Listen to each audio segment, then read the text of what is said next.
Media auditing. I think that's the obvious. Can we just start this bit again? I made a real hard work of that question. Coming up, the continued rise of the consultants.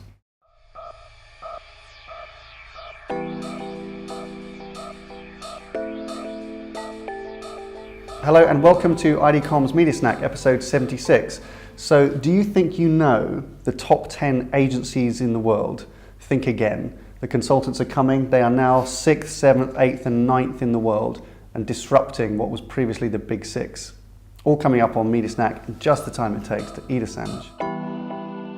Right, let's dig straight into this. So, the reason that we're talking about the continued rise of what's called the consultants, so these are the big audit firms, and how they're disrupting the traditional kind of agency holding companies, is that this time of year, Ad Age, the big US trade press, published their annual report, and there's lots of analysis and commentary that creates. And in fact, this time last year, on episode 25, if you've stuck with us that long, we talked about the same report last year. That's right. And so the purpose of this really is to kind of update findings. But where did we get to as of May 2016? I mean, it was really surprising. So when the report came out this time last year, the cozy little ranking of the big six holding groups. Yeah, so that's the WPP, Publicis, Omnicom, IPG, Dentsu and Havas in some order. In terms of global revenues, had been disrupted by the traditional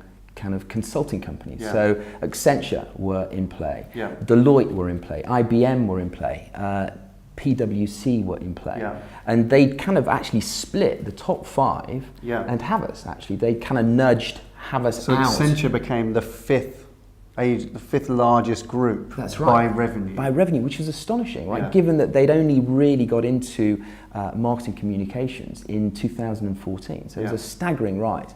And as far as the rankings of the biggest global digital agencies, they had the top four positions. Yeah. You know, there wasn't one of the big holding groups in play in the top four of the digital rankings. Yeah. And that's become even more emphasized this year with the report. So the new data that's come out, we were kind of waiting for the new Ad Age report to come out, and immediately triggers we connected with a lot of the analyst community, and there's some brilliant reporting that's come out of that. One of the things I should just mention as well, one of those analysts, Brian Weezer, who's from Pivotal, I hope he doesn't mind me kind of mentioning, but just a fascinating indication of how rapid this change has happened. We talked about change and disruption a lot. Is that 5 years ago, only IBM, it really existed on a list of agency in terms of driving revenue from marketing services. Okay, and the revenue at that point, this is 5 years ago, was $250 million, $250 million. Okay, last year, these firms now collectively are moving into those rankings, accounted for $3.5 billion worth of revenue. Okay, just within 4 years growth, and then this year, that's now $5.6 billion of revenue. And just to put that in some context, that represents about 12% of the total industry revenue that these companies have grown. So it's gone from 0.6% to 12% in 5 years. That is astounding and staggering and terrifying growth. And so that's an update based on the most recent numbers. The big headline that we've seen from the data from this report is that now the top six isn't the top six anymore. It's now the top 10, because between what we'd regarded as the big five holding companies and Havas, there's not one company anymore. Right. There are all four of the big accounting firms now have split, and they are closing the gap. So you've got Accenture, PWC, IBM and Deloitte. Coming in at 6th, 7th, 8th and 9th in this top 10 and nudging out Havas. And as you said, their growth year on year has been massive, double digit, minimum of 40%. But you know, at the top end, 60% growth in terms of revenues year on year, whereas the traditional holding companies are still looking at relatively low single-digit growth year on year. And these are interesting. I mean, and the context. I mean, we did it last year. We've got to put this in the context of the fact that these are not even media revenues, right? So these are not companies which are buying media yet. These are pure kind of technology, creativity, and consulting businesses. Almost entirely strategic or technology. I think the sell there. So the question, I guess, from a marketer perspective, Is that like, when are these guys going to do, and girls, when are they going to do media? Well, I'd imagine they're preparing themselves to quite quickly get into the market of media transactions. Yeah. What they've been able to do very successfully is commercialize strategic thinking and creativity and transformation, which is something that arguably has been a criticism of the traditional holding. They haven't taken that opportunity. So the consulting community have done really well there. Yeah.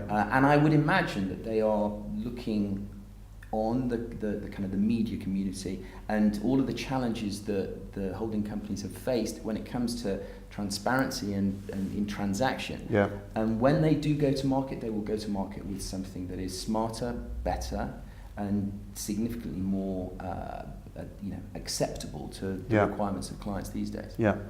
And this has happened, so I mean, it's easy to kind of just see this is some form of ascendancy, and maybe, there are some people saying that, holding companies, and particularly around media, may be in decline, but that's a long-term thing.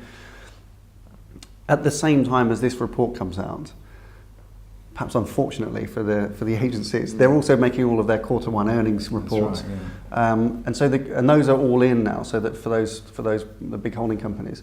And they post kind of a pretty mixed bag of numbers. So on average, it's 1.7% organic growth year on year.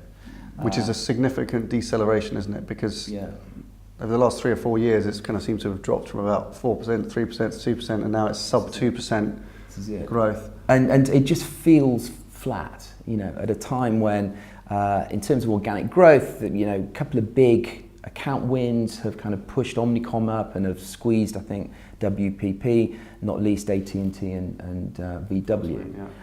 But it feels as though they're just chasing after the same, kind of fighting each other. That's right.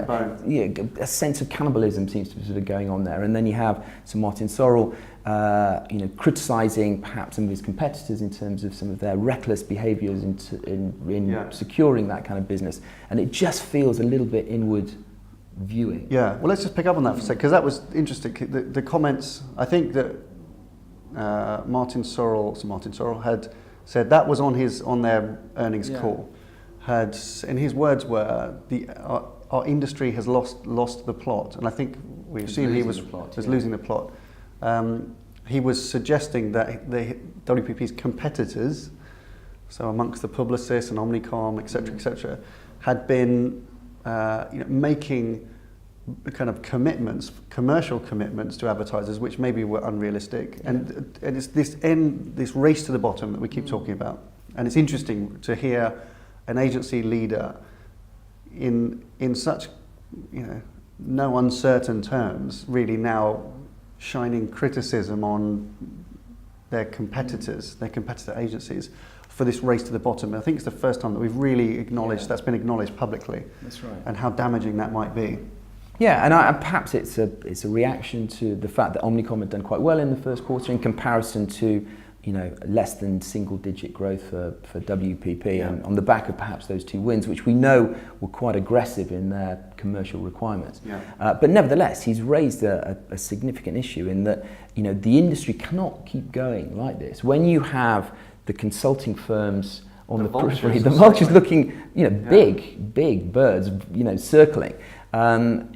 If the industry is to succeed and continue to grow and change as we want it to, then things have got to change on that front. So when we think about the big 4, so the Accentures, the PWCs, the IBMs, and the Deloittes, they're all different kind of businesses.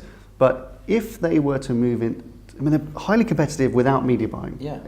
And we can see there's starting to maybe make moves that could lead them to start buying media potentially. It would make sense, it would be a natural evolution, and something which probably some of those businesses could bring incredible skill and technology to help marketers.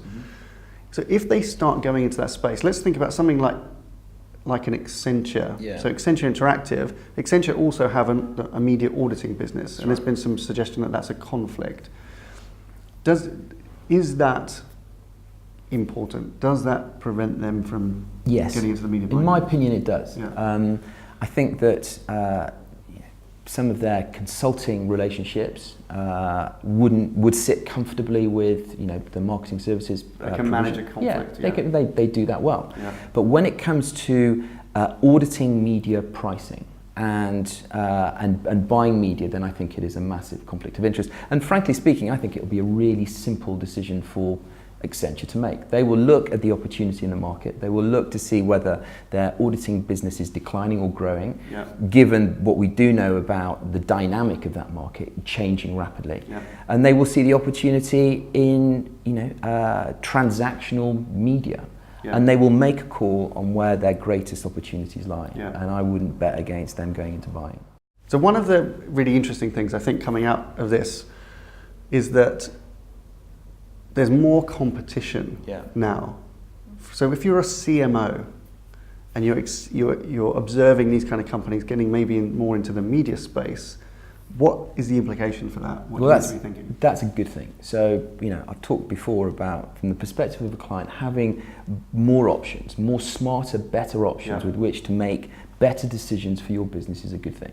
And I think having more entrants into the marketplace can only be a good thing. Now, as a client, you have to be really clear what you want your service providers to do, what scope of work you're going to provide them to deliver against, but also, importantly, how you're going to stress test them. So it forces clients, I think, going through the tendering process to be far more disciplined and strategic in challenging the agencies or their marketing services providers within the process to enable them to make the right choices.